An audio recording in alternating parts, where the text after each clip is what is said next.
ظاہر ہے ہماری وہ آنکھ نہیں ہے کہ جو بہرحال دیکھ سکے، جیسے آیت اللہ عظمہ بہجت رضوان اللہ تعالیٰ علیہ انسان کو بہرحال جو اس کی حقیقت تھی اس کو دیکھ لیتے. اور ایسے اولیاء خدا ہر زمانے میں ایسے اولیاء خدا ہوتے ہیں جو انسان کی حقیقت دیکھتے.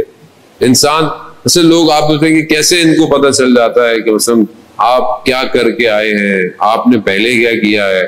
تو ظاہر ہے وہ آپ کے قلب کو دیکھتے، اور قلب اتنا وسیع ہے کہ آپ کا سارا ڈیٹا اس کے اوپر سیف، اور ان کے لیے بالکل ایک پیپر کی طرح ہے. سب کچھ کھلا، سب کچھ نظر آتا ہے. تو یہ ہم ایک دوسرے سے چیزوں کو چھپا سکتے ہیں، ہم امام سے چیزوں کو نہیں چھپا سکتے. ہفتے میں 2 دن ہمارے اعمال امام کے پاس جاتے ہیں. میں آپ کو دھوکہ دے سکتا ہوں، میں امام کو تو نہیں دے سکتا. میں کیسے دوں گا؟ کیونکہ میں کچھ کہوں نہ کہوں میرا دل پر اختیار امام کا ہے.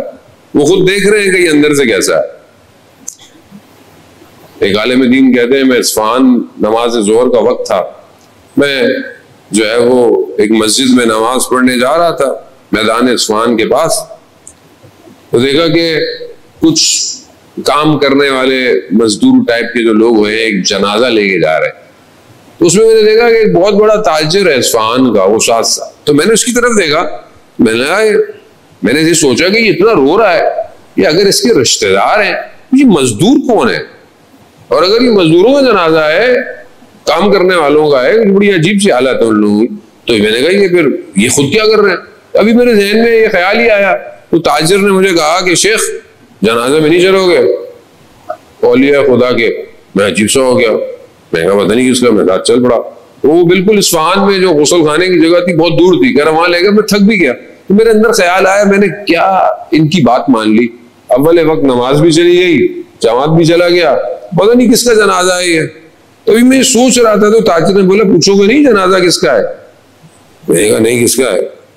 کہا کہ یہ پچھلے سال میں حج پہ جا رہا تھا، تو میں جب کربلا پہنچا تو جو میرے پاس بکسا تھا جس میں میرا سارا مال اور پیسے سب کچھ تھا وہ چوری ہو گیا.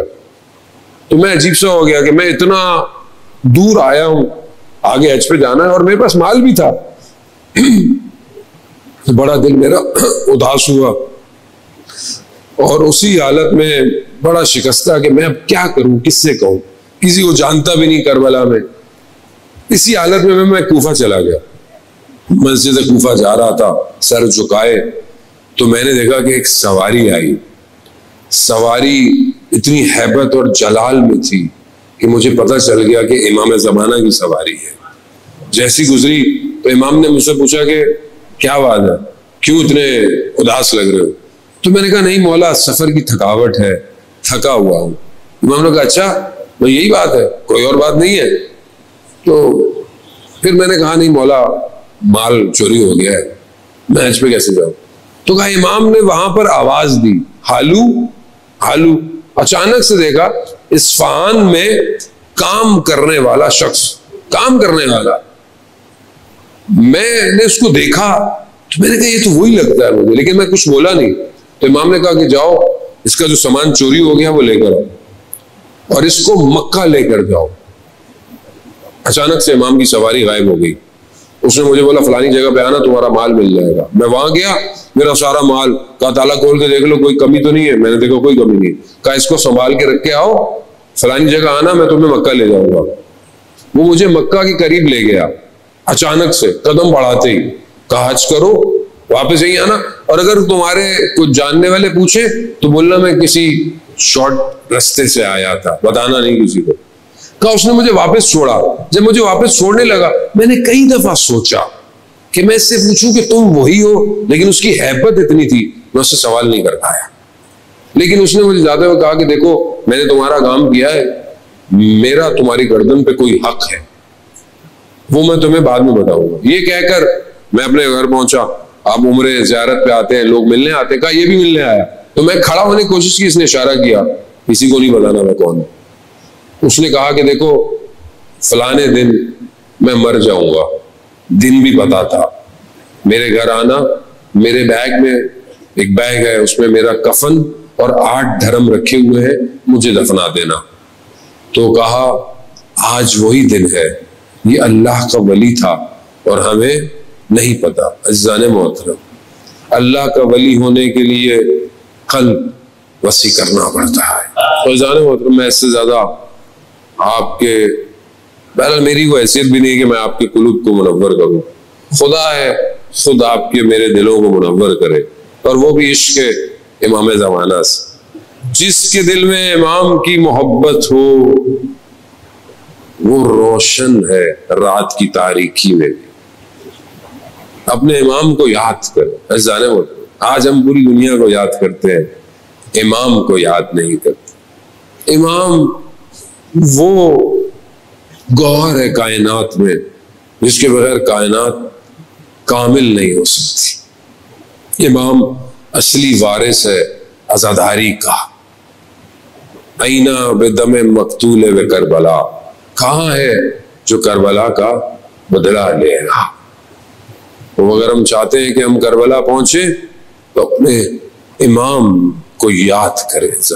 وہ بڑا آسان سے طریقے ہیں امام کو یاد کرنے کے لیے، جو کہ انشاءاللہ آپ کرتے ہیں۔ حد اقل انسان دعا عہد جو ہے وہ روز پڑھا کرے تاکہ امام کو یاد کیا کرے۔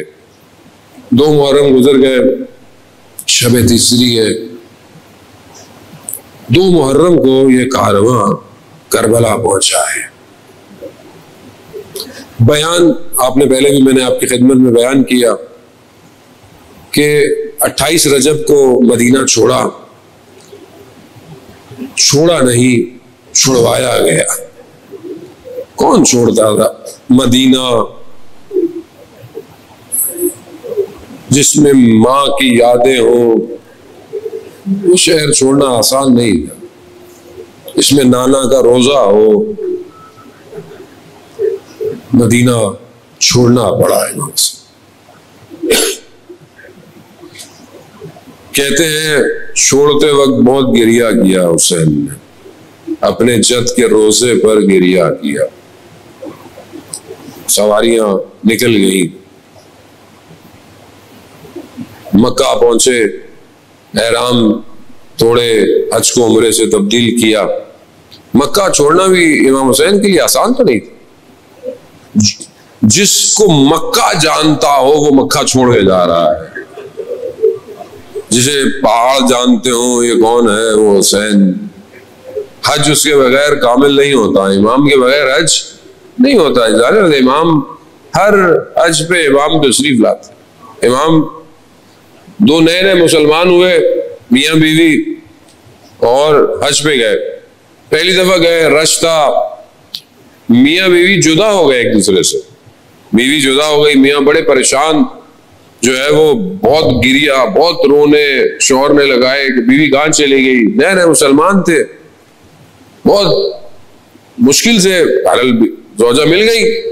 زوجہ ملی تو زوجہ نے بتایا کہ کہا کیسے ہو گئے، کہاں ہوئے؟ کہا میں کھو گئی تھی۔ کہا پھر ایک جوان آیا، اس نے مجھے بتایا کہ کہا وہ تمہارے پاس لے کے آیا یہاں پہ قریب جہاں تم کھڑے تھے۔ میں نے کہا شکریہ کروں تو دیکھا وہ جا چکے تھے۔ کہا کون تھا؟ کہا مگر اس جوان نے ایک کام تمہارے لیے پیغام بھجوایا۔ کیا کہا اس جوان نے تمہارے لیے سلام بھجوایا ہے۔ تو وہ شخص رونے لگا، کہا جب تم کھو گئی تو میں نے آخری امام سے توسل کیا تھا۔ خوب امام موجود ہے۔ امام حسین مکہ چھوڑ رہے ہیں، رستے میں کبھی زہیر سے ملاقات ہے، کبھی وہاب نے کلبی سے ملاقات ہے، کبھی مختلف لوگ ملتے ایک مقام پہ پہنچا امام حسین کا کارواں۔ آپ سنتے رہتے ہیں، میں تو بہرحال اپنی نوکری ادا کر رہا ہوں، کیونکہ بہرحال 2 محرم میں گزر گئے ہیں، مخصوصی ہوتی ہے، بہرحال کچھ جملے تو بیان کرنے ہی ہیں، ورنہ مصائب تو نہ ابتدا رکھتے ہیں نہ انتہا رکھتے ہیں۔ اور امام حسین کو رونے کے لیے لفظوں کی ضرورت بھی نہیں ہے۔ جس کے دل میں حسین ہو اسے رونے کے لیے الفاظوں کا سہارا نہیں چاہیے، وہ صرف تصور کرے بس۔